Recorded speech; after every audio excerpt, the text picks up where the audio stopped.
And get started today. Good evening or afternoon, everyone. My name is Dwayne Brejak. I'm the Executive Director for the Michigan chapter of NASW, and we are so excited that you have joined us today for our February National NASW Student Series, Exploring Careers in Medical Social Work. We know that social work is an integral component of the U.S. healthcare system, and social workers are present in healthcare settings all across the continuum, including providing services to individuals and families throughout the lifespan and addressing the full range of biopsychosocial issues that impact well-being. Social workers play critical roles in advocating for policies that reduce health disparities and improve access to healthcare, especially for vulnerable populations. And leveraging classroom skills and on-the-job training, medical social workers navigate the U.S. healthcare system's thorny political, social, and bureaucratic challenges to help patients and their families achieve optimal outcomes. Tonight, we've got three fabulous panelists who are going to share with you their experiences within the medical social work field, their journeys. We'll have some time for questions that you all may have about careers in medical social work, what sort of training opportunities you may be thinking about as you go into this field, as well as leadership opportunities within medical social work. I am honored to be joined today by Matthew Bierhup, who's a senior learning design professional at Humana, Christina Sanchez, the clinical strategy and practice lead at Humana, and Jason Schwartz, director of social work and spiritual care at Michigan Medicine. Kind of how today's going to flow is we'll have a couple of minutes for each of our panelists to give you a brief introduction of who they are, their social work career journey, and leadership opportunities that they've been involved with on their social work pathway.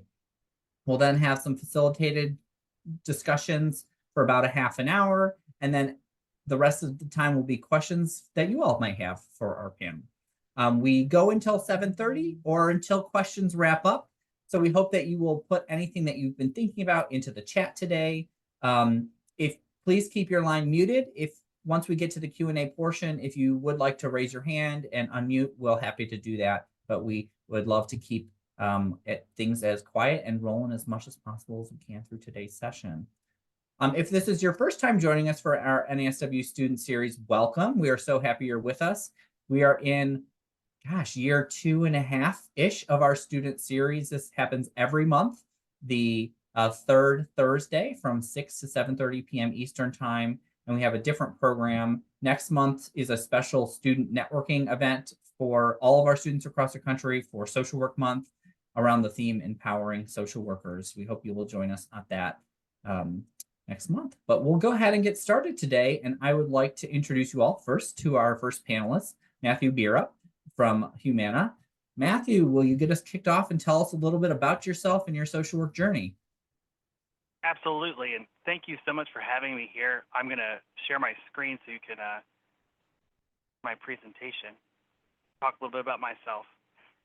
Thanks for the invitation again, and good evening, everyone. So my name is Matt Bierhup, and I'm a licensed master's social worker in the state of Texas. And I received my master's degree from the University of Texas at Arlington. I don't think I saw anyone from UTA in the chat, but if you are, hello, fellow Maverick. I received my Bachelor's of Science from Indiana Wesleyan University. And currently I work with Humana within the Chief Nursing Office, which I realize that sounds like an interesting office to be in as a social worker, but I'll explain a little bit more about that. And I'm a senior clinical strategy and practice professional, and I've been with Humana for 13 years. And so I'm going to talk about my journey to become a medical social worker. So first of all, you're going to find tonight that my career path is really different from the others that are going to speak tonight, and maybe different from what you've experienced. But I did not begin my career as a social worker. My bachelor's degree focus was in human resources and business. And so upon graduation, I actually started a job in a shipping company in accounts receivable. So I did math, which is not not typically a strong suit in our social work world, right? So I worked for a company in shipping. I did that for about a year, and I found an opportunity to work abroad in China at a pharmaceutical university. And there I taught undergrads and PhDs in speech, business. I did English as a second language. So I was working in there for about a year. And during my time in China, that's really where I got inspired to become a social worker.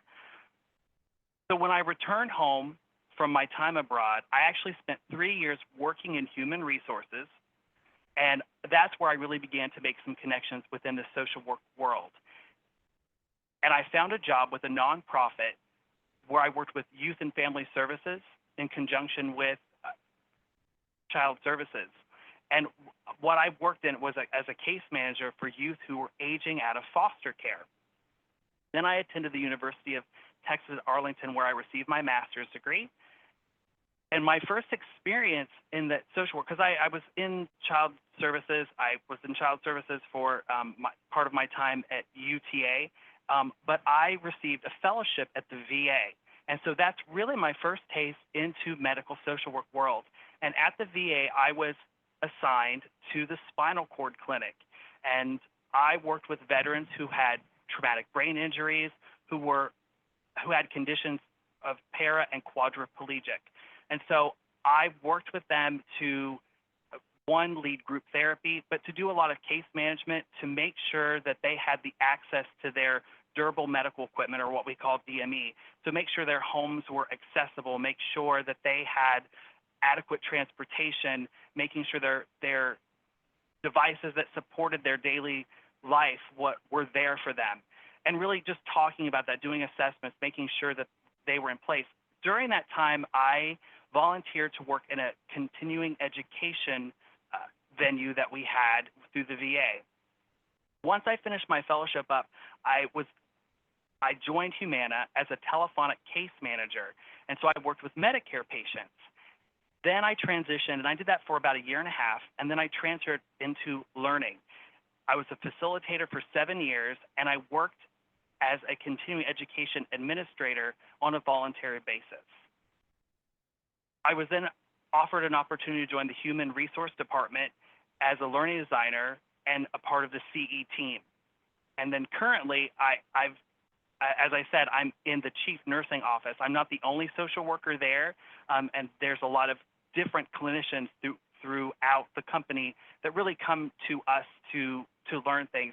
And my role there is a senior clinical strategy and practice professional.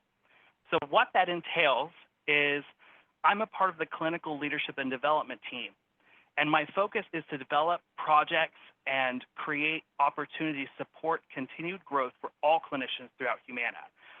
I specifically serve social workers and behavioral health overall, doing CE administration. And really the three elements that make up my role is cross-department collaboration. I really bring that social work perspective to the table. And I partner with all kinds of vendors and external partners like NASW for CE, ASWB for CE, and I build community relationships to make sure that we're getting those learning opportunities and those development opportunities for our clinicians.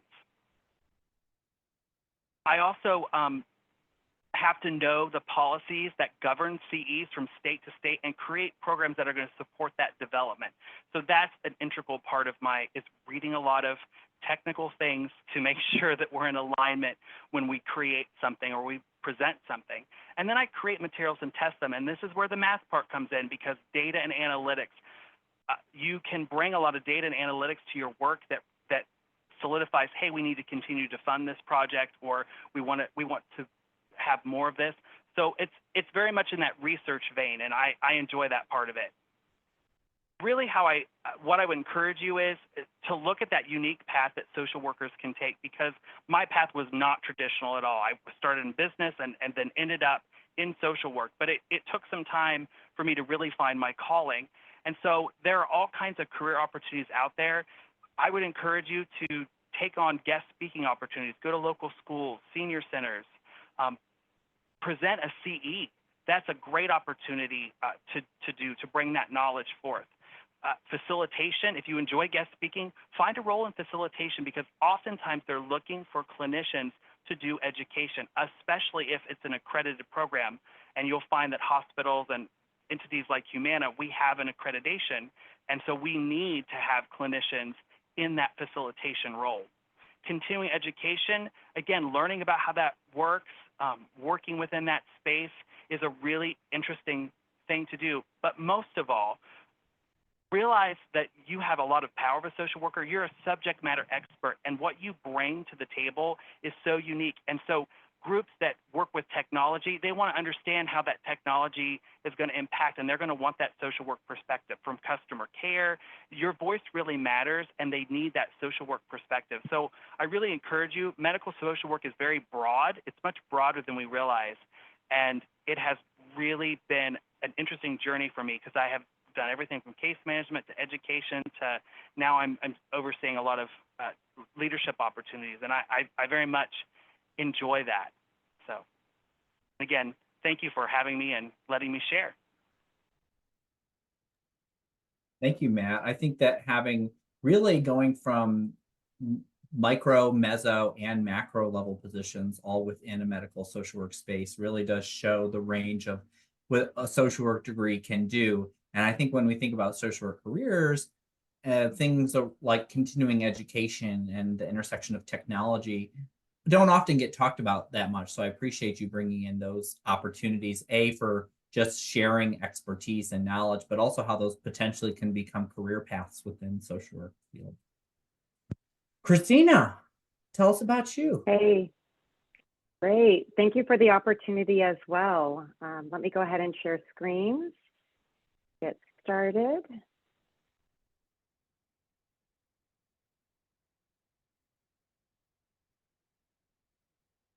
Set up on my end. Make sure I'm sharing the right screen. Okay, great. Like Matt, thank you for the opportunity to be here. I am so excited to join this NASW student series and speak about social work in a medical field or healthcare field. And I'm just thrilled about this opportunity. So thank you, Dwayne and Jennifer, for hosting this. And thanks for bringing the three of us on here tonight. So my name is Christina Sanchez. I'm a licensed clinical social worker. And like Matt, I also work within the chief nursing organization at Humana. My current role is a clinical strategy and practice lead, supporting our broad social services community within Humana. Now, I graduated from University of Texas at Austin, so down the road from Matt, so go Longhorns, and I don't think I saw any Longhorns in the chat either, but I'm pretty proud of my MSW experience at Austin. Currently, I live in South Florida. So I have learned that students who are drawn to a career in social work want to make a difference for people and communities. And early in my social work career, I was drawn to the profession because, like many, I wanted to make meaningful changes for people in the community, those that didn't have resources, those that didn't have access to information or a voice to advocate for the challenges that they faced. And so while my roles have changed throughout my career, what hasn't changed is my true purpose and commitment for improving the lives of others. So as a social worker, I find that my role is that I focus on systems perspective and collaboration, as well as self-determination and overcoming boundaries in order to find solutions. And so I'm really honored to share a bit more about my career path with you today. So instead of going through each of my specific jobs, I'd rather talk about my story and experience that have contributed to my overall career journey. I've worked in a variety of settings to include nonprofit organizations for children and family, state health organizations, really driving Medicaid policy, and now I'm with Humana, which is a national healthcare plan.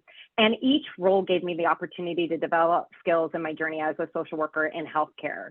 So early on, my focus was on the clinical path. Like many, it was very focused on case management and therapy. So my experience included gaining skills with individual, group, and couples therapy through my internship specifically.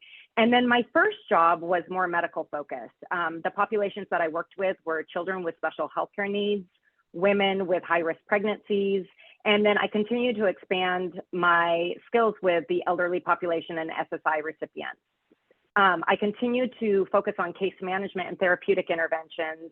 I did my services, I did home visits, I did visits in the clinic, and I did a lot of telephonic case management and therapeutic interventions as well.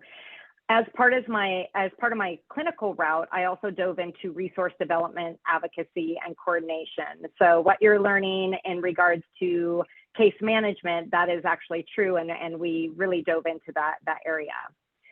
So while I landed on my clinical license, I realized that my scope and passion was much more comprehensive. So I leaned into the macro side. Particularly, I focused on program and policy development. And so much of my experience in each of my settings was shaped by policy development, case management training, leading pilots for new initiatives, or developing scope of practice to make sure that there were clear policies about how we are administering case management or therapeutic interventions. And then also through this, in my experience, I learned that I really had to dive deep into understanding Medicaid policy, Medicare policy, and like Matt just spoke to briefly, was the state social work licensure policy and rules, because each state have completely different rules. So in addition to the clinical focus and macro focus, developing leadership skills was really important to me. And early on, this became an area of passion for me as well. I leaned into leadership roles within my various areas in terms of taking on a manager role, being a volunteer coordinator. That gave me great leadership experience. And then joining task groups. Anytime a task group forms, I raised my hand. Due to my passion for working through particularly ethical dilemmas and the therapeutic process, I also became a clinical supervisor. Networking also helped with my leadership skills, joining NASW and other professional organizations like a local case management coalition or a pediatric oncology coalition. That really helped me to collaborate with other professionals and gain my confidence. Also, like Matt said, in terms of the leadership, I dove into doing presentations. When I was in my MSW program, presentations made me so nervous. And so that was something that I knew I needed to lean into. So through each of the steps, my experience then led into more of a strategy focus, specifically with community building. As a social worker, I currently use my skills of communication, interprofessional collaboration, and systems-based theories on guiding how I work on strategy, particularly with other disciplines, specifically nurses, physicians, physical therapists, and pharmacists. So now I want to share more about my role, which includes collaborating with other leaders and communicating through channels and again, networking to build relationships. So role, I have the opportunity to connect with over 700 social workers and many other social service professionals, community health workers, and professional counselors. A primary function of my role is to lead by listening to a group of social workers in different business areas and different roles, and then also across the entire United States, including Puerto Rico. My goal is then to ensure that we can help social workers feel connected to each other and the organization and feel valued for the work they do through intentional recognition. As you think about a career in the medical field or a healthcare field, I want to share some of the roles that social workers have within our health plan. We have social workers in so many roles in different parts of the country and supporting different populations. So as you can see here, we have social workers in primary doctor's office, supporting mostly our senior population, coordinating resources or providing behavioral health services. We have home health social workers. This is some of the most rewarding jobs, going into the home, working on tight-knit, interdisciplinary, comprehensive teams to support individuals with their care. We have an array of care management and case management roles that are both in the home and telephonic, coordinating benefits of long-term care, coordinating comprehensive medical, social, and behavioral health needs, focusing on needs when individuals are discharged from the hospital. We have teams that work with military families, supporting children that need services for autism. We have teams that are supporting interventions for behavioral health or substance use disorders. And then we also have teams working with our seniors who are receiving Medicare. In addition, we have roles that include quality improvement. We have social workers providing audits or quality reviews, and then social workers in strategic and leadership roles across the organization. Most of the roles are at MSW level and do require a licensure, but depending on the role will depend on the level of bachelor's or master's, and then again, some roles will require licensed clinical social workers. So before I end, the last thing that I want to share is tips for your social work journey, especially if you're considering medical social work. So what I want to share with you is start with your why. Think about what drives you and what your passion is. The more you understand the why, the more you can follow it regardless of the setting you're in. The second thing I'd mention is connect and network. It is so important to build your community, your support group. Meet with others, connect with the intent to learn, know what skills you need to grow, maybe what ethical issues they're working on, and what drives those social workers in a medical or social work field. Find a mentor. I can't stress how important this is either. You want to find a mentor that is to help you grow, and a mentor might be someone you know or someone who you want to know. And so also with a mentor, think about, it could be someone in the social work field, it could be someone in the medical field, could be someone in the medical field who's not a social worker, and you can learn a lot from those leaders and healthcare workers as well. The one thing I will say is develop skills outside of social work education if you go into the medical field. Why? The healthcare is evolving. Having exposure to communication, technology, and business are some of the key areas that I really suggest leaning into, and we can talk about that more later. And then most importantly, define your path. Don't wait for others to make the path for you. You make the path, and then also stay flexible to the possibilities. You never know what lies ahead of you.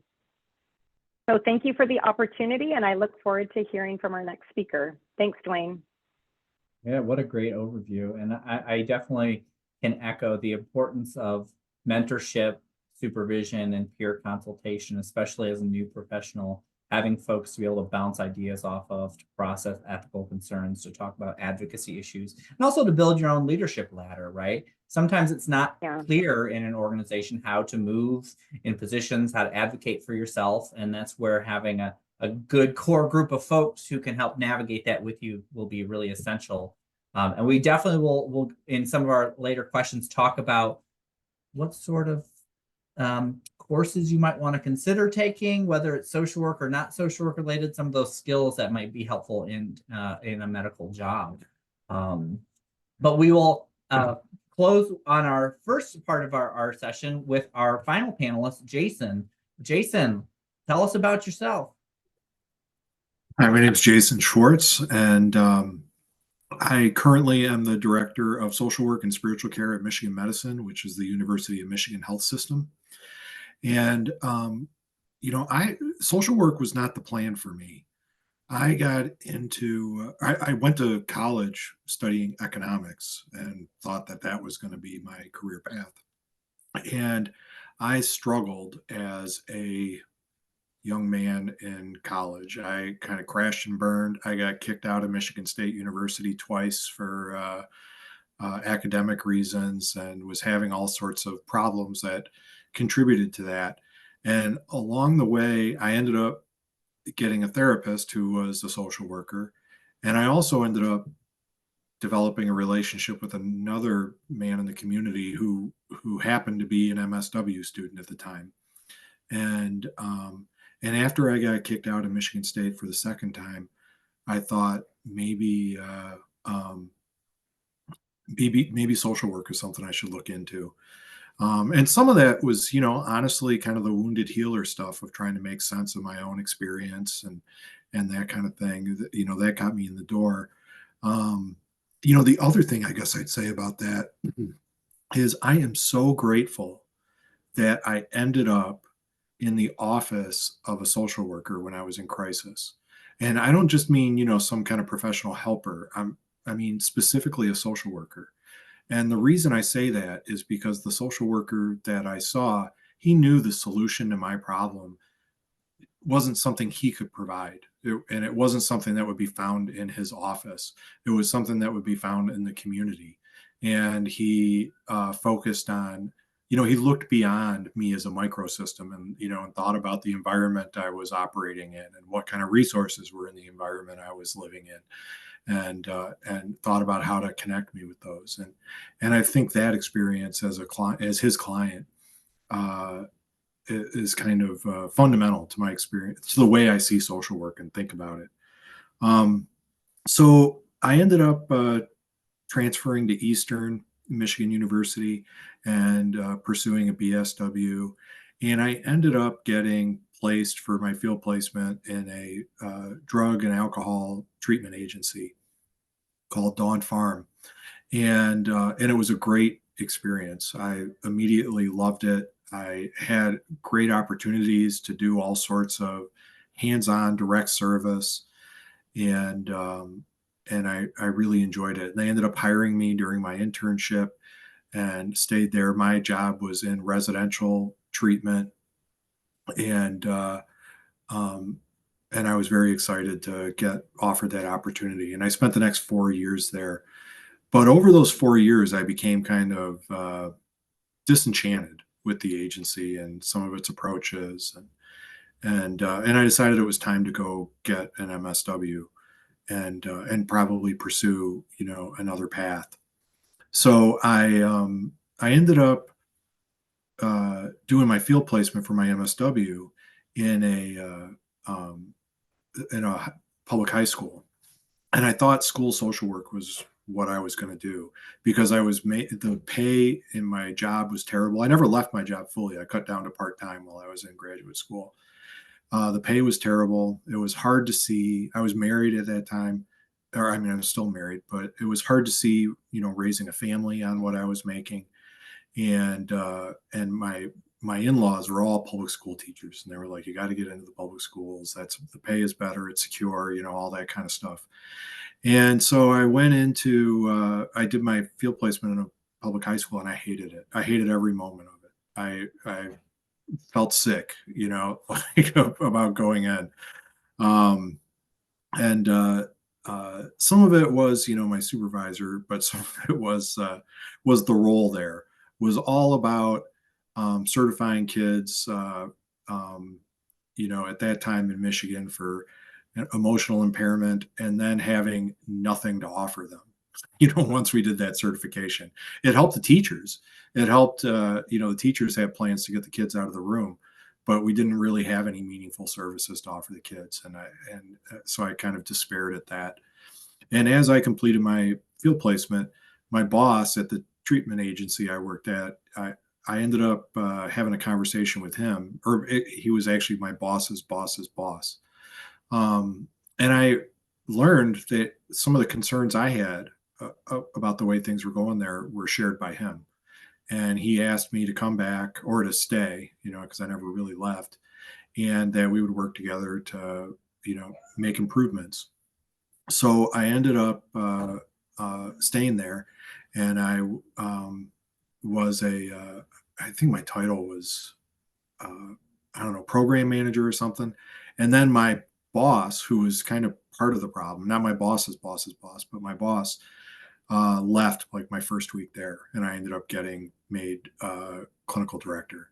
And I spent the next 20 years as the clinical director of that program. And when I started there, it was just one residential program with 2 locations. People started in one location and moved to another location. And we had a total of 37 beds. And by the time I left 20 years later, we had about 200 beds of recovery housing in the community. We had a program in the local jail. We had 2 freestanding residential sites with 49 beds. We had an 18-bed social detox program. We had all sorts of outpatient services. We did all sorts of community education. And my kind of North Star for that kind of care was keeping people engaged in care recovery support for a period of as long as 5 years. And I never made it to 5 years, but we had people actively engaged in recovery support for 2.5 years, which is pretty remarkable in the context of addiction treatment. It shouldn't be, but it is. So I was very proud of that. So I spent most of my career there, and it was a great experience. We had about 100 staff, and we ended up, I don't know, at 13, 14 locations in the community. And one of the things that was great about working in a nonprofit like that was the span of control you have. You know, if I needed a position or I needed a replacement position or we needed to, had an idea for a new service or something like that, I could walk into my boss's office. We could call in the financial director, and we could sit down and talk about it. And I might be posting ads on LinkedIn or on Indeed that weekend, and hiring somebody the next week. Now in a bigger health system, that's not the way things work. It's very different. But it ended up kind of becoming time for me to leave there. I was in the same position for 20 years. My boss was still going to be there for the foreseeable future. I had a bunch of leaders in the organization that I had helped develop that kind of were locked in, had nowhere to go. And I ended up getting recruited to a community hospital in Livonia, Michigan. At the time, it was called St. Mary's, and today it's called Trinity Hospital, Livonia. And I was recruited to be the director of behavioral health. And it seemed like kind of a win-win thing. It was an opportunity for me, and it would loosen up the logjam at Dawn Farm and give other people the opportunity to rise. So in my role there, I managed the inpatient psychiatric unit. We had an inpatient chemical dependence unit. I had the behavioral staff in the emergency department, and we had outpatient substance use disorder services there. So I was responsible for all that. And it was a big transition. For one thing, I had nurses reporting to me, and the nurses weren't happy about reporting to a social worker. It was the first time that had happened there. But it worked out just fine. I had recreational therapists, and occupational therapists, and all sorts of other roles and disciplines reporting up to me. So that was a new experience, and it was an adjustment, and it was an adjustment to be part of a larger system. It was an interesting experience because it had a small community hospital feel and culture, but Trinity Health has like 92 hospitals in something like 22 states. So it's a very large health system. And not too long after I arrived there, the pandemic hit, and the hospital I worked at was devastated by the pandemic. It was, I still get emotional talking about it. It was, New York and New Orleans got all the attention at the time, but Metro Detroit was hit very hard, and the hospital I was at were surrounded by nursing homes, and in my psych unit, we had to frost the glass because our patients were watching the coolers we had to put in the parking lot, for storage of deceased patients. And I ended up, all my energy went into keeping our psychiatric unit open, keeping the behavioral services in the emergency department going, and transitioning our outpatient substance use disorder services to virtual. And then the other thing I ended up doing was a lot of colleague care, particularly in our ICUs, supporting the nurses that were working there. And that was I'm surprised. I talk about this a lot. I don't get this emotional, but it was, it felt like really important work, taking care of these caregivers. And by the time I left Trinity 3 years later, the mortality rate at our hospital was still 16%, for COVID admissions, which tells you that early on in the pandemic, that first year, it was very high. So that was a powerful experience. It was very challenging to support staff who were coming, and not just the staff in the ICUs, but the staff in the psych unit. That was an entirely different kind of world, because in every other unit in the hospital, patients stay in their room. They don't come out of their room. In the psych unit, they're encouraged to come out of their room and spend time together in community spaces, and trying to figure out how to navigate that, working with public health officials to figure out, what was safe and what was not safe. And it was very challenging, but there was a lot of meaning and purpose provided in that. Um, and then a couple of years ago, I ended up one of the challenges there was that staffing was a constant challenge, and I was on call all the time, and I think it was on Christmas a few years ago. I got my seventh call of the day on Christmas Day, and um, and I was getting kind of burnt out with that stuff. And I saw an ad for a job at University of Michigan Health System as a director of social work. So I've been there for a couple of years now, and we have about 280 social workers in my department. Um, and they do all sorts of different kinds of work. And I've got a couple of social workers in an office of decedent affairs who work with the medical examiner and work with families that experienced a loss. We've got we've got social workers in the Regional Alliance for Healthy Schools. So we've got school-based psychotherapists in school-based clinics across the region. We've got an adolescent and an adult inpatient psychiatric units. We've got a health equity consult service where we've got social workers embedded in that team who go around addressing health equity issues and provide consultation to providers and units on how to make sure they're providing equitable care. We've got all sorts of outpatient psychiatric social workers, mostly providing psychotherapy. We've got a comprehensive gender services program. We've got social workers working in the area of sexual health.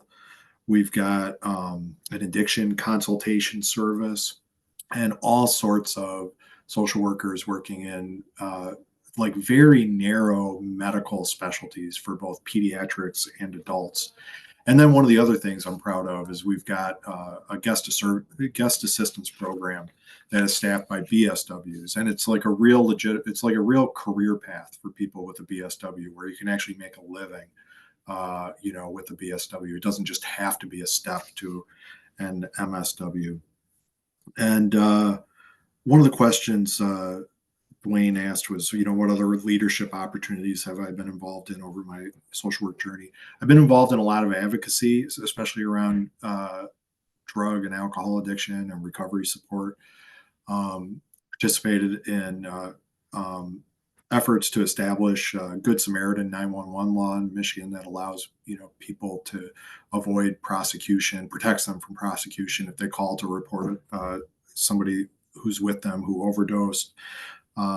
Establishing a standing order for naloxone so that people could access it over the counter several years ago before it became more easily available.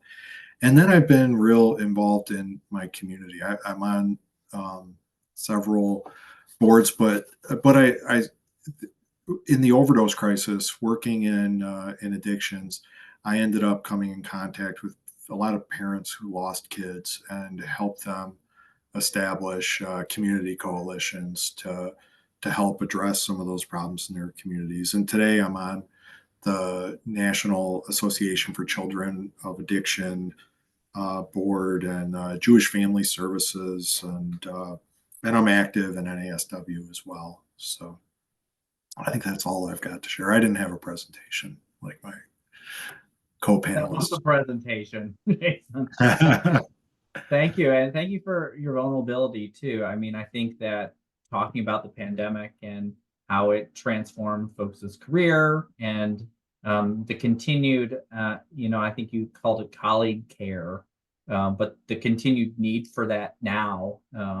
Social work has changed quite drastically in the last 3.5 years and still continuing to change. And I think that how do we treat each other and connect with each other as a profession is really important to make sure that we are addressing burnout and just the really high added stress that the pandemic has created, which we're still in, right? We're in another high in many of our states, which is scary and sad. But the three of you, what different journeys, what different sorts of experiences that you've had from bachelor's level internships that led into really careers to non-traditional. I'm also a social worker with a not BSW. I'm a psych and music undergrad. And it's fascinating to see how the journeys go.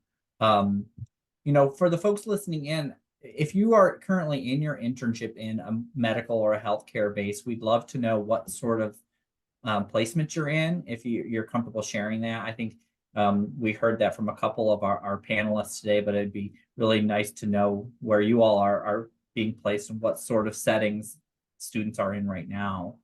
But for about the next 20-25 minutes, we've got some questions for our panel. And as you think of some yourself, please feel free to drop those into the chat.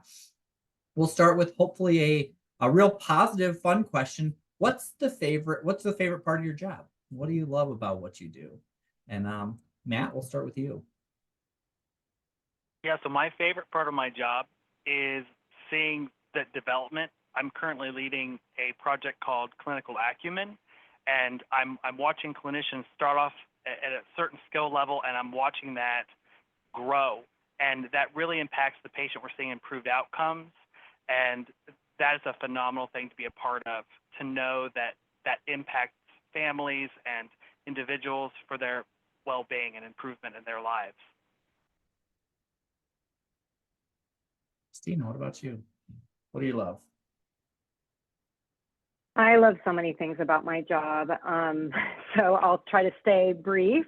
And so one of the things I really, really love about my current role is I get the opportunity to connect with so many different social workers who are just in different areas of the country in different roles. And I think that really helps me stay connected to what they're doing with our, like we call our patients or clients members, but you know, with the people every day. And so it might be sharing some scenarios that the social worker is working through from home health, or maybe they're sharing how they want to grow professionally, or maybe they're sharing, hey, I've been working with our Medicare recipients for so long, but I really want to do something different. I want to work with a different population. So just talking and exploring and connecting from the perspective of growth, I really love. And then the second thing that I really love, sorry, I have to do two, is that I lead our social work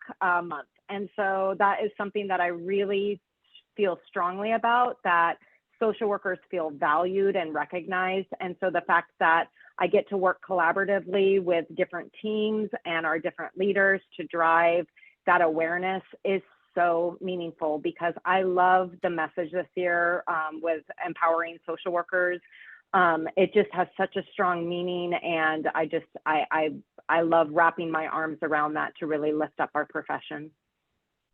I love that. And I'm going to add that question about what do you all do for Social Work Month in a second, because I think that's a really good thing to just be thinking about. And I think for our students too, we're 2 weeks out from official Social Work Month. This is a great time to talk to your agencies about what are we doing? How are we celebrating each other? And if the answer is we're not, we got a couple of weeks to figure out a plan to do it, right? Jason, what's your favorite part of your job? I think my favorite part of my current job is that I have so many social workers doing so many different things in my department, and getting to learn about everything they're doing, getting to find ways to support the work they're doing, and seeing all the different ways we are affecting people from pregnancy, through death, and everything in between. That's really cool. And it's the first time I've had the experience to be that involved in that many different kinds of social work. So one of the things, Jason, that you mentioned was being a part of an interdisciplinary team, both from having to manage other folks that aren't social workers to just working alongside those. And in a medical setting, that's absolutely going to be likely a necessity of your job, is working with folks of various degrees or non-degrees. I'm wondering if you all have thoughts about, what types of professionals were you most likely to work with in your positions in the medical field, and what advice would you give to working in an interdisciplinary setting? What are some things that folks should be thinking about? I'll just leave that one open, whoever's got a thought. So I guess I can start. I mean, I think one thing to think about is interdisciplinary uh, practice or work is a goal to aspire to, and it takes effort to maintain it. And I'm distinguishing interdisciplinary work from multidisciplinary work, because you can have multiple disciplines together, but they're all engaged in parallel play. They're all doing their own thing, you know, and not really interacting or enhancing the work of each other. So interdisciplinary work is getting away from that parallel play, where people's work is really influencing each other. Um, and so we work with a lot of physicians and advanced practice professionals and nurses and OTs and life and family practice workers, and I consistently find that um, social workers, I mean, there are ways in which we don't get the respect in terms of compensation and that kind of thing we deserve. But we really are valued and respected by a lot of those other disciplines, because we handle the stuff they don't know how to handle. They feel like in over their head when somebody has, issues with housing or food security or even, transportation and or serious mental illness or suicidal ideation or had recently been sexually assaulted or something. They feel completely out of their depth and overwhelmed and confused, and they're grateful to have social work support when those kinds of things come up, and they're consistently like amazed at how good we are at supporting people in crisis, and that kind of thing. So I think it's important to like not uh to own that, to own how essential we are, and I think more and more medical professionals are realizing how incomplete medicine is, and there are all sorts of non-medical interventions that are essential for people's health and thriving and wellness. Yeah, Jason, I agree with you on that. And I'd love to pick up from where you were sharing. And I too, and I'm seeing some notes in the chat about talking about multidisciplinary work to interdisciplinary work. I also like to look at interprofessional work, because I do think it's really important to put social work as, to highlight our profession too, as we're going through the work on different teams. So I would say, kind of going back to your question, Dwayne, about the challenge or the opportunities with working on interdisciplinary teams. Gosh, you're going to be working on interdisciplinary teams. You're going to be working with nurses, and in particular, if you're in a hospital setting or in a clinic setting, or in really any settings, and then physicians as well. You may have the opportunity to work with registered dietitians. You may work with physical therapists, occupational therapists, speech language pathologists. You may work with community health workers. I mean, there's such an array of medical professionals that you're going to work with.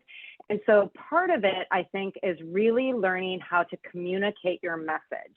So one of the things I learned early on as a social worker, we speak a certain language. We learn a certain language in school. We are the advocate for our people that we're working with, our clients, our patients. And sometimes we are pushing that client determination, and sometimes that's not what the physicians want, and that's not what the nurse wants, or that's not what the occupational wants, in terms of, and I won't say from wants, but looking at what's best for the person that we are working with. And that client determination can get in the way, but that's what we advocate for, right? And so I think it's learning how to communicate your message in a way that's going to be heard by other disciplines. And that can be a challenge. Sometimes you might feel unheard. Sometimes you might feel like you're not getting your point across, or you might not feel like that you might not be able to effectively get the task that you're trying to get done. So that would be one area, is just continue to work on your communication, think new ways to communicate, get it really objective as much as you can, get really pointed. So I'd really focus on that. And But from a broader level, I mean, Jason, I'm so glad you talked about the respect. I really feel it as well. I agree with you 100%. I've seen so much change, and maybe it was driven from pandemic or before, but I think the pandemic really amplified how to work together and solve some of the needs, especially with the social needs, which now we've known social needs have existed forever, and now they're labeled social determinants of health. But we know that, you know, still kind of addressing social needs and really overcoming really hard barriers is something that social workers are really good at, is finding solutions to those problems. And to that, what Jason and Christina said, it really is about building that culture of interdisciplinary work. And from the very beginning, and I've seen that evolve as well, having a group of different clinicians that come together, like you were saying, PT, OT, and when we're onboarding someone new and welcome them into the area that we're working in, we talk about interdiscipline. This is my role. Like, we explain to each other what our roles are and how we can pass that baton so that we're surrounding that patient with care, a complete circle, because we all have a role to play and we respect each other's role. And I mean, I can remember a time when that wasn't true, as Christina was saying, where it was like, you stay over here in your lane and we'll do our thing, and that just didn't meet the need of the individual that we were trying to support and help through whatever they were facing, whether that was a cancer diagnosis or a heart attack, or they were, you know, experiencing suicidal thoughts.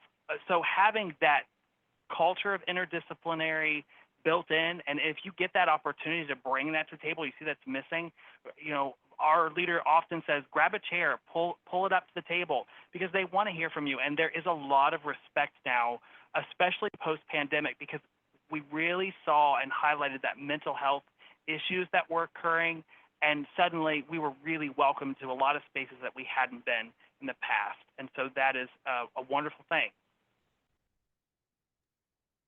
Yeah, I think welcoming social workers into spaces either we haven't been or that we were moved out of pre-pandemic too.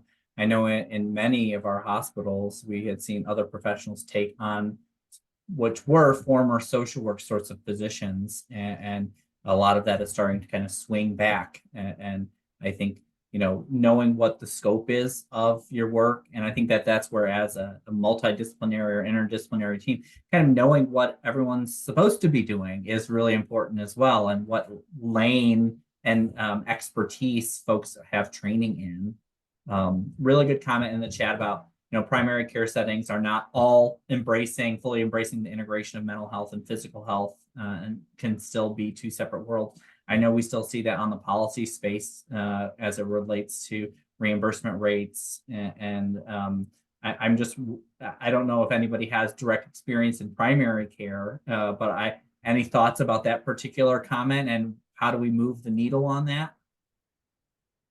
You know, this is a really great question, and I think it's really real in terms of there are some areas that are really making advances to having a more cohesive structure or a more cohesive working system. But to the comment from Lisette in the chat, there are some places where there is that disconnect.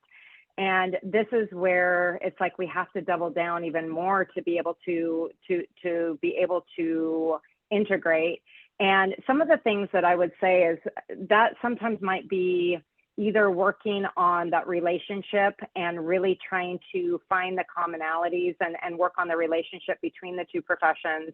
But again, it's, you know, as social workers, at the end of the day, I think one of the things we can continue to do is advocate within those settings to say, this isn't working. And you might feel like you hit your head against the wall, or that you're running into a wall often, and you're gonna have to keep on trying. It's not gonna happen that first time that you have that breakthrough. So if you're running into those barriers, because integration does take time, culture building does take time, relationships do take time, don't give up. So that's one thing that I would just have to say right off the bat, because we don't want to paint a picture that everything's rosy, right? We're painting a picture that there's true challenges out there. But one of our skills is resiliency and keep on trying to solve that problem. And if it's not working, okay, come back to the drawing board. Get your heads together to see, maybe how you can make it work better.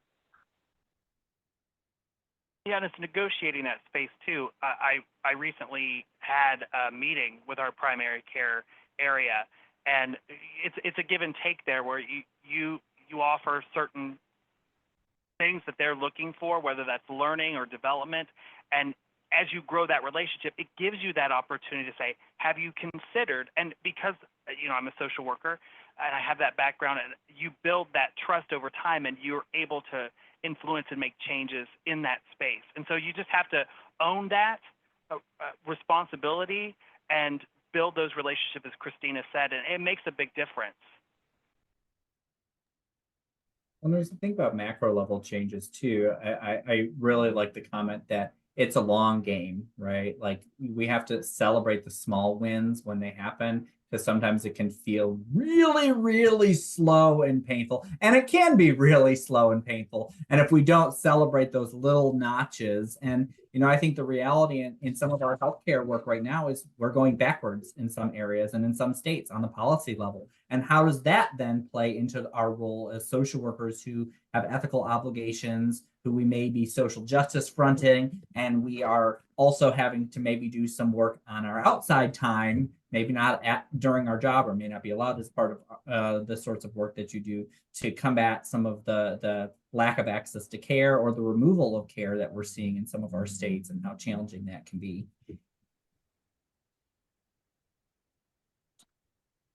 So Dwayne, that is I was just going to say, that's a real tough comment. I don't know if there's a specific question that you'd want to kind of lean into, but I think it is really hard to be a social worker when it comes to working in environments where there may be a disconnect with policy or a disconnect with process. And so it's just, there's a lot of different things that we can do, whether it's advocating outside of our roles, sometimes to advocate for policies that you believe in, or want to advocate for, leaning into NASW and knowing that NASW is one of our drivers for policy and for advocating for what social workers want. And then also from a stage of really taking care of yourself when you're feeling an overwhelming amount of maybe discontent, maybe frustration, maybe, like whatever it might be, and really staying in tune to your own needs as well. Because at the end of the day, if we look at being effective social workers, we got to tap into what's going on internally. So yes, there may be some policy changes, and there may be some things that you have to work on within your setting, but then also recognizing the impact that it has on you and making sure you're taking care of you. So whether it's seeking that additional support, whether it's doing some self-care, whether it's doing some processing to see, is the setting right for you right now? Those types of questions, because it's just, there's just a lot going on. Yeah, Dwayne, one of the things that NSAW is working on is compact license, and that is such an area. I talked about knowing all the different areas for the states and their requirements. It's very complicated to manage a license, and especially if you have multiple licenses throughout different states. And that simplicity that we're looking for to have some equal footing with other clinicians, it's all about policy and changing and improving those opportunities for us. And I know that's something that you all are advocating for and working with, and just, it's a process. It's been going on for a long time, a conversation. And so it is, as you said, those small wins, it can feel very slow, and that can get very frustrating.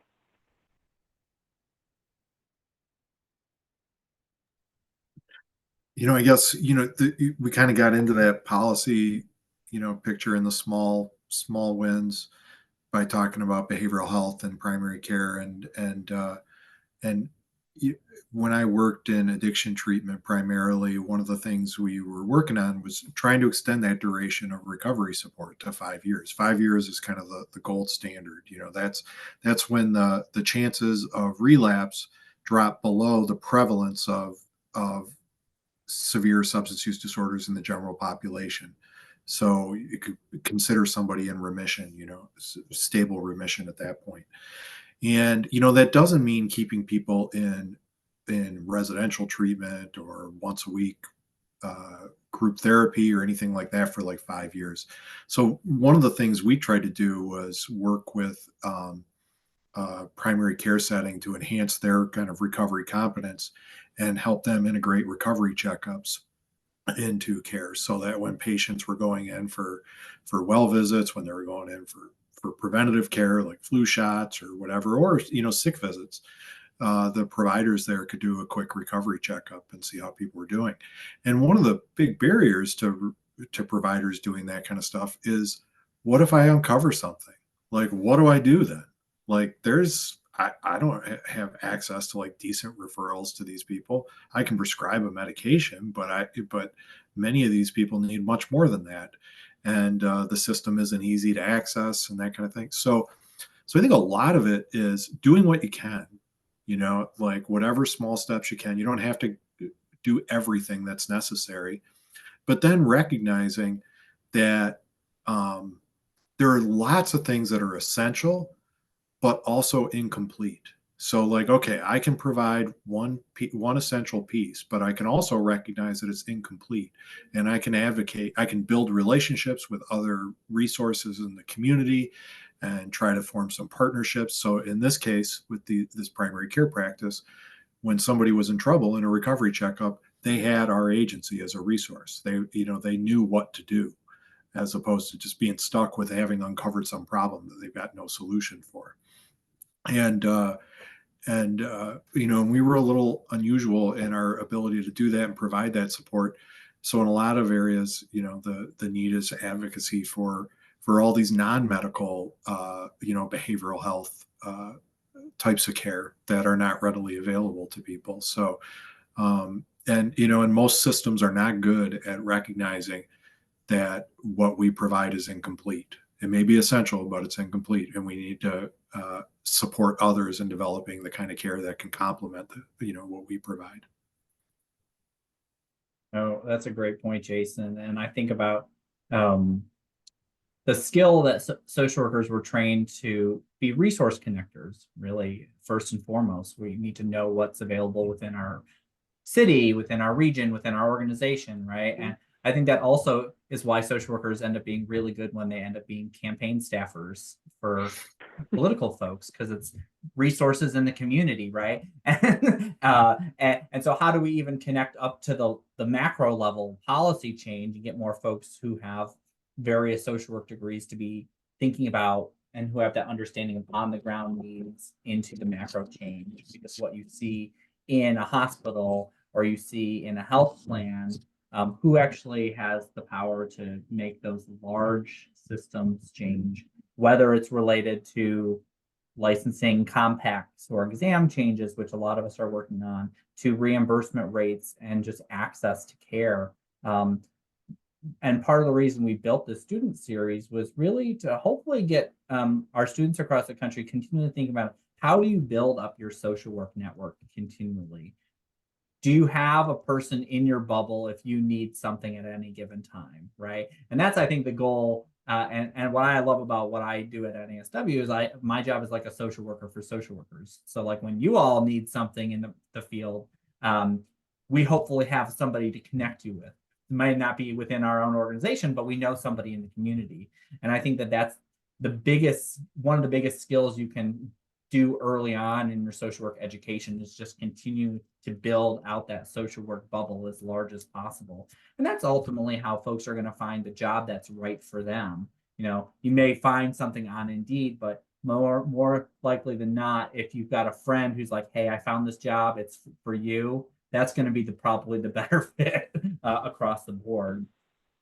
So I'm curious from your all's perspective, since we've got pretty much a large student audience here, what and you had mentioned this, I think, Matt, early on. What are some of the other classes or skills that may not be social work classes that would be helpful to consider thinking about if someone's going to go into a medical social work career?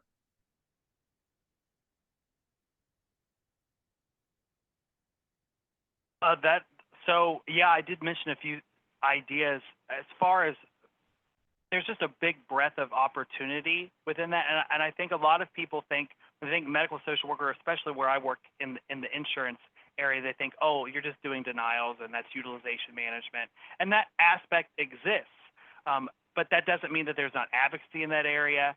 I think that there are a lot of classes that are out there that are really helpful. Certified case managers, CCMs, are a great certificate to obtain. I'm getting ready to do a course Christina knows this, through MIT. That's an AI course. It's just a certificate that we have an opportunity to take. So there's opportunities for different things. For me, getting into learning, that's where I started learning about adult learning theory, design, those sorts of things. So I worked in that and then found my area to work in the medical area, which was learning and development, and that it really just depends on your skill set on what you want to take, but it's not limited to. You can learn about IT things and really work in that area and integrate software and think about that human connection for the software. And so you have so much skills that you bring to, whether that's you get a business degree on top of your degree. There's just, as I said, so many really, it's just a broad area that you can work in. As a social worker, there's lots of skills that just transfer over into other areas. So, Dwayne, I'm really removed from the master's programs or bachelor's programs to know what classes are offered. However, if I were to reflect back, I would say any courses that speak to working with individual populations, diversity, equity, inclusion, any type of specific populations you can work with, but also from a perspective of individual, like the macro level courses, the individual group, any of those courses are going to have value because you're going to be working with people from a variety of backgrounds, a variety of situations. So if there isn't a medical social work focused course, just get a broad range of your courses of therapeutic interventions with individuals. I will say one thing I do wish that I had in my course was more of the substance use disorders course. I think that's of high value when we're looking at medical. I think reflecting back on the comment, is it physical, behavioral health, or even sometimes a substance use symptom, it's kind of looking at this comprehensive angle. The more resources you can get, the more information you can get, great. But I will say in the medical field too, and I think perhaps the three of us, I wonder if we could speak to this, so much of your experience is going to be on the job. And so a lot of it is going to be, you're going to be learning about medical diagnosis from your colleagues, from your peers, from the individuals you're working with. So you may not know all the medical diagnoses that you're going to be facing, or that your clients or patients are going to be faced with.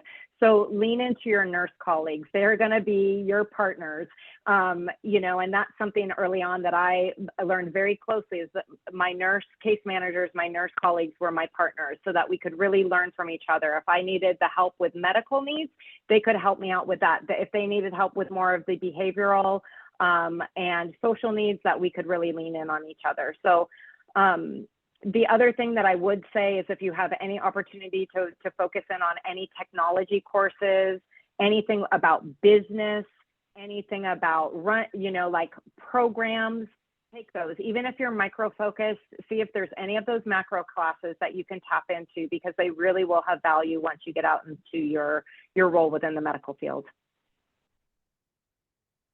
Some of Christina's comments made me think about I teach social work at Eastern Michigan University. I've taught there for, I think, 20 years now as a lecturer. And I teach an interpersonal practice class. And one of the things I really focus on in this class is kind of management of self and self-awareness.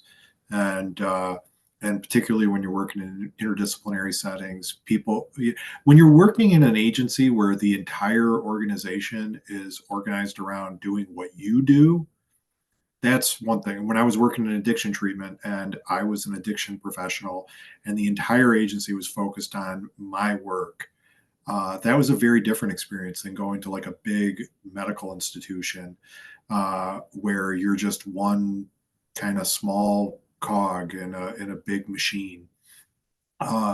So learning how to, improving our self-awareness and management of self and being able to communicate effectively with others is really important. The other thing, along those lines also, I guess, is, I did a healthcare administration certificate, and it was helpful for learning to speak the language that all these other, especially administrators within the health system speak. So when I have a staffing request, I can put the staffing requests in social work language, about the patient need, and social determinants, and all that kind of stuff. But that goes nowhere with the administrators. Being able to figure out how to communicate what it is I'm asking for in a way that speaks to what they need, that solves their problems, is important to getting their support and advancing, social work within the institution.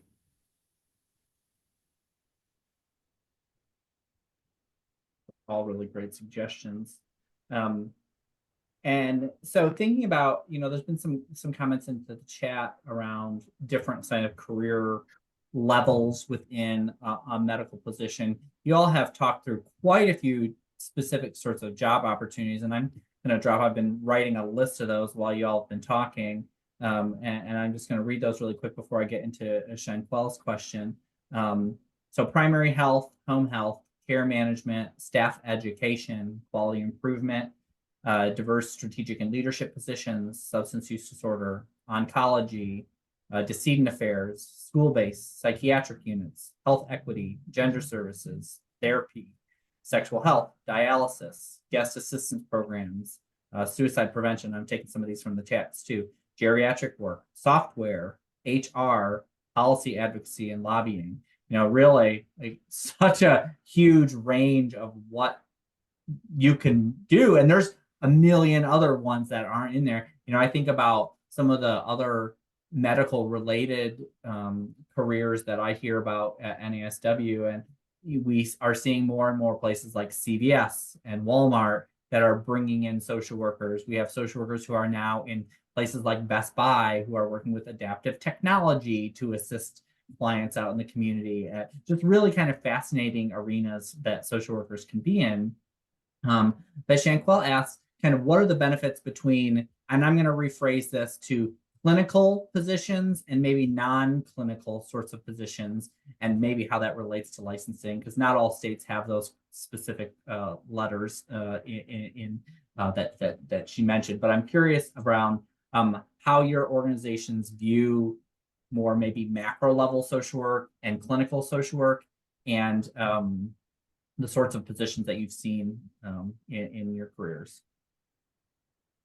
There are any that I didn't mention. So yeah, I'll jump in. I think this is a really great question and one that we grapple with because, to be quite honest, we tend to use clinical regardless of if a social worker is at a bachelor's level, master's level, or LCSW level, because one of the reasons is that you're stating is that each state has different licensure levels.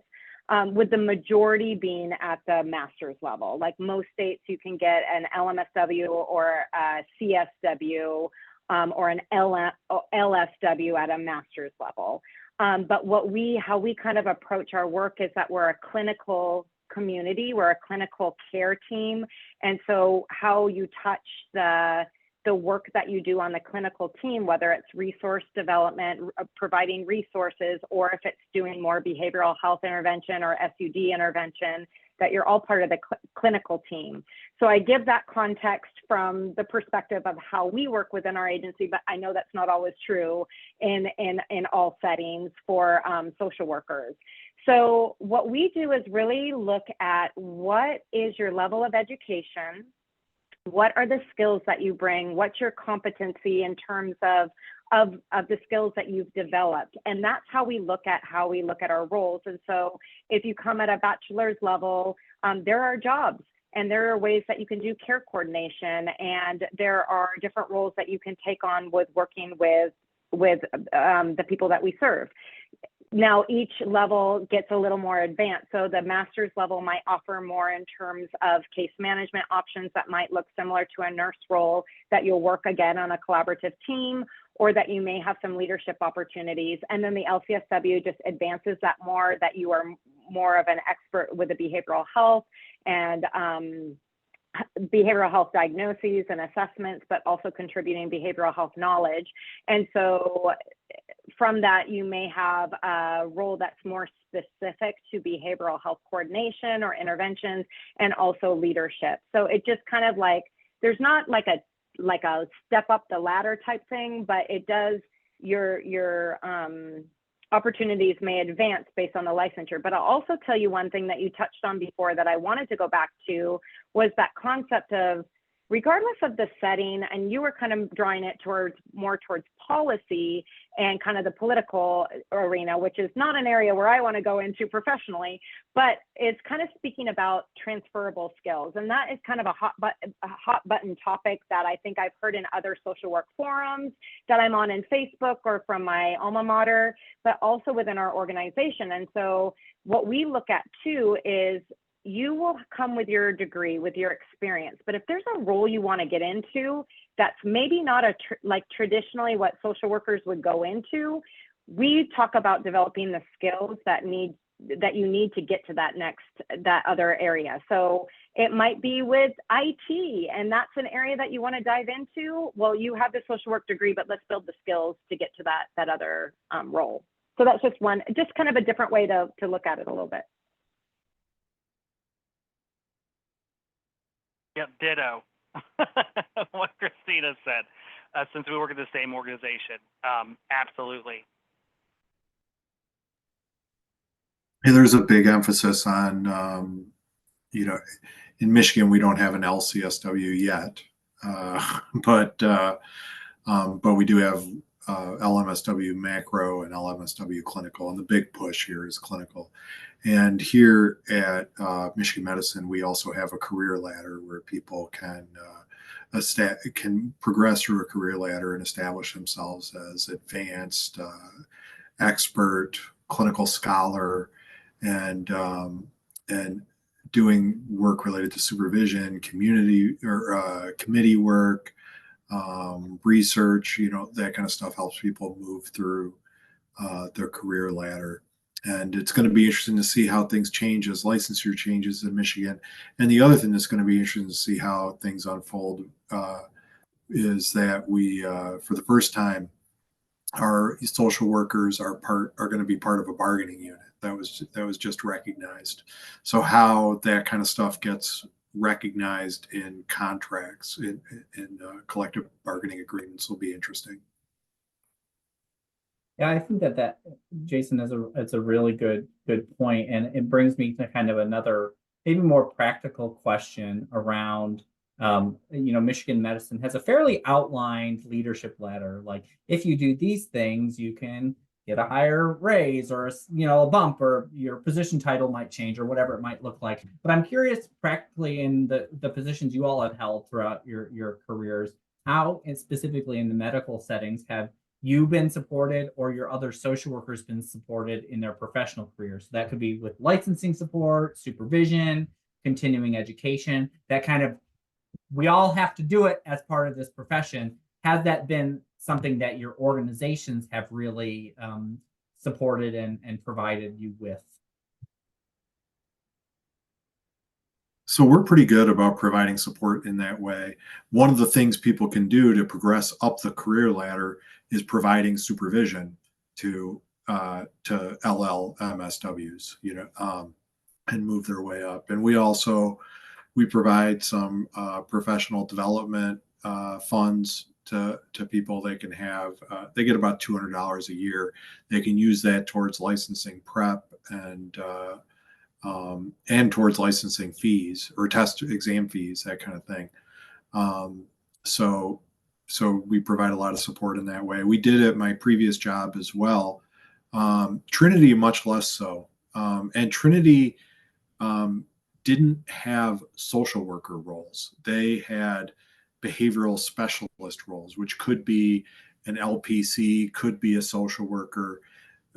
Michigan medicine is much more focused on social work as a discipline and establishing that. So that's varied quite a bit. But I know a lot of people who work in nonprofits that don't have anybody to provide supervision, and they're kind of on their own and have to go find supervision for themselves.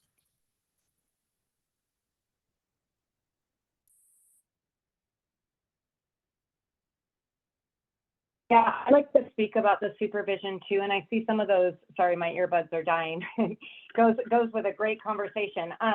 So, I think that's something that we grapple with too from our organization is the clinical supervision aspect. And I appreciate the questions in the chat and also kind of, piggybacking off of what Jason was saying. So it's a little bit more challenging in our setting, particularly because we have social workers across the United States. And so each state board for regulating the social work licenses is very different.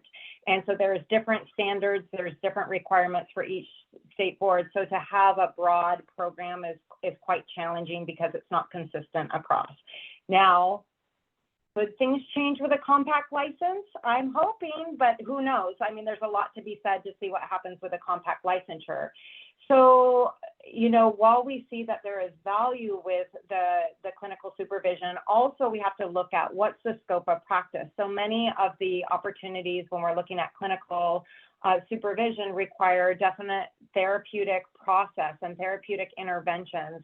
And so if you're in a role that's more case management or community resources, it might not tap into the requirements for the clinical supervision.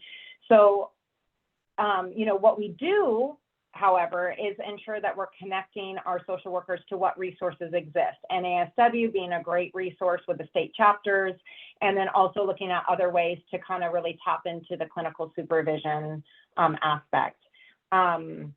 Now, Dwayne, you also asked about other support that our work does. I mean, Matt has spoken a lot about continuing education. So Matt, I won't steal your thunder, but I think in terms of leadership development, that is one thing that our agency definitely focuses on, as well as licensure support in the fact of supporting when to renew the license, like what are the license, what do you need to know about renewing your license? So we definitely keep our associates informed and supported through that.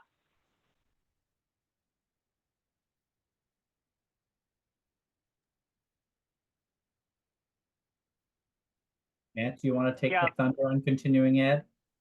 Sure, yes, absolutely. So continuing education, I've watched it evolve a lot since post-pandemic as far as what opportunities we have. Before it was a lot of things need to be in person, and now it's at a virtual space just like this is, which is a really wonderful way to connect. But there are challenges when you, as I said, when you hold multiple licenses to meet each one of those needs, where you have those compact licenses that nurses can have, and they can focus on one state, and it just allows them to work wherever they need to. We don't have that advantage. So I will have clinicians that come to me that say, I'm carrying, 5 states because I'm working in a particular region, and there's, states that are, and that's tough. That is a lot of work to have to manage through. And so one of the things that I see happening is we're supporting that, we're surrounding that, and saying, what is it that you need? Here's some courses that are available, creating opportunities for that. But there's been a real evolution. When I started in this space, I think we had one class, and I've watched it grow over those years, where something will be considered for development. They'll say, hey, what about social work? Can we add you to this? And I did an example of COPD.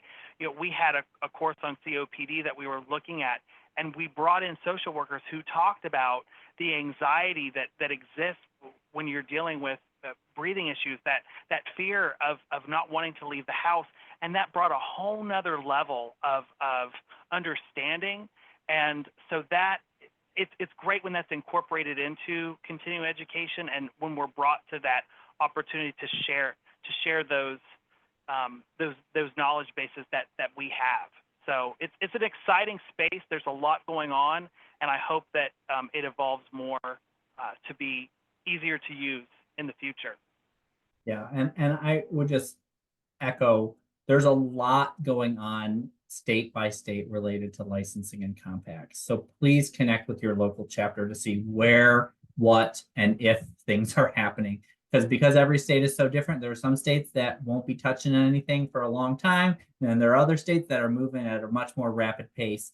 And that's the challenge. This isn't a compact discussion today, but 7 states have to pass the compact before it's a legitimate thing, which likely is still another year to 2 to 3 years out before we'll see that on a national scale. And that doesn't mean, 7 states out of 50 isn't a great percentage. So obviously we're going to want more before it becomes like a really, really good thing. But the necessity for more interstate reciprocity up until that point. I know we're about at time, so I'm going to leave the last question to be, I'm going to come back to something I mentioned earlier. We are a couple of weeks out from Social Work Month. It's our one time where we get to officially yell about social work as much as we want.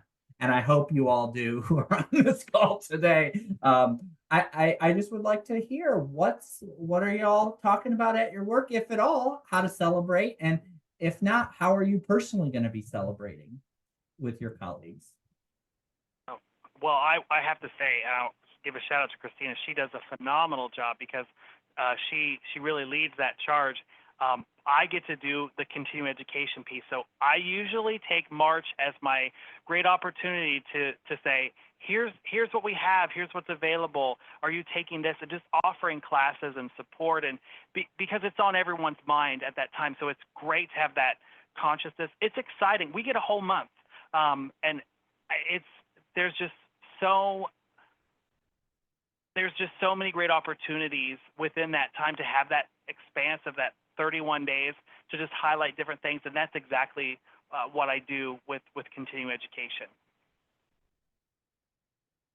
So we also, thanks Matt for the big shout out, and you do such a great work. What we do for Social Work Month, so what I do is I make sure that I get a message out to our entire community of social workers. I also work with our leaders to give them a heads up and say, hey, it's really important to recognize and validate your social workers. Here are some ideas. Here are some ways that you can do it. So I give some pointed ideas.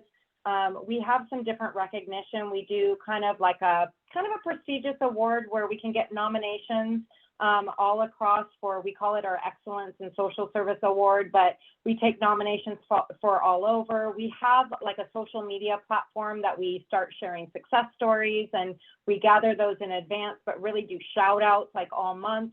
And then we also take some time, what we hear about a lot is self-care and taking care of ourselves. So we host some different sessions that might be on how to take care, like how to put attention to self-care using our employee assistance program, who are also social workers, or we'll do like a meditation or a yoga series. So we'll host things like that because let's face it, let's take a break to relax as well and take care of ourselves. But then we also do some career development type sessions that are focused on finding a mentor or, things like that. And because we're virtual, we can do a lot of that, which is really great. But we definitely get the message out. And then we've had this theme throughout the conversation about interdisciplinary work. Our interdisciplinary teams also take time to recognize, and we try to do the same back to them for Nurses Month, Physicians Day, things like that. So we try to be very collaborative that way. So we have a ceremony for our social workers of the year. We give out an MSW and a BSW award. We've got a recognition committee that runs a lot of this stuff. We'll have a luncheon for at the main hospital campus and one or two offsite locations. We do a lot of continuing education. We got this guy named Dwayne Bierhup who's going to be doing one of our continuing education presentations during Social Work Month. I think that, and we do like we'll publish an annual report for calendar year 23 and do some public recognition of some of those staff accomplishments. Yeah, I love the public recognition piece. The more I think visibility social workers can have even outside of our organizations, whether it's sharing those awards with your local paper or your local legislative office. I think that helps boost what people know and see about social work in a positive way. The other one that I'll mention before we wrap up is many of our states will be doing Social Work Month proclamations at the state, local, and county level.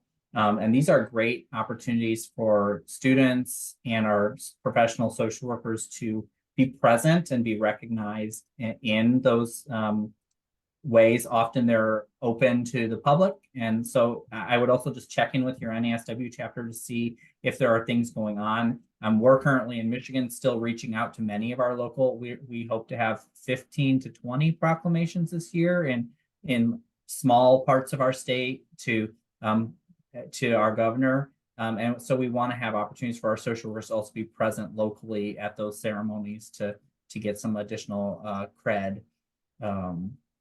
But this was a really fabulous conversation. I learned a lot.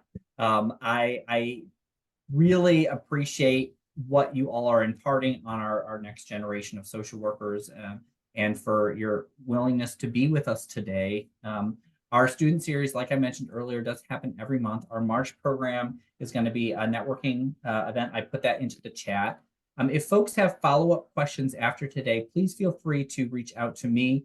Again, I'm at the Michigan chapter. I'll make sure I drop my email into the chat before I leave. We will have the recording available on the national website in the next couple of weeks. So if you'd like to listen back on a piece of this that you didn't catch, please feel free to check that.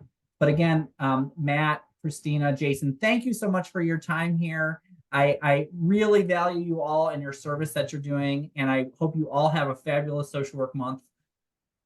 So we'll go ahead and wrap it up for the night. Thank you, everybody. Thank you so much. Thank you. Thank you. Have a great night. Everybody.